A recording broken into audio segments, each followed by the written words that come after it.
这个这个磁铁是上下两个部分面对面这样组合的。右边那个是用厚纸张卷一卷，然后要连起来，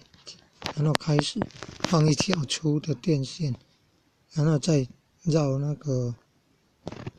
这个没有看到放粗的电线，它就直接绕线圈。什么线圈呢？可能是气泡线的系统线，绕一层以后用胶带、塑胶、胶带透明胶带把它隔离了，绝缘隔离，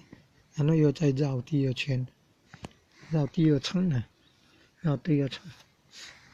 至少有2层这个气泡线呢，系统线。那左边的你看也有绕系统线，右边绕的比较多，左边绕的比较少。有铜线有磁铁产生磁场的作用产生电流，应该还会再加上那个什么转换还是什么控制器的，不然电压怎么会变呢？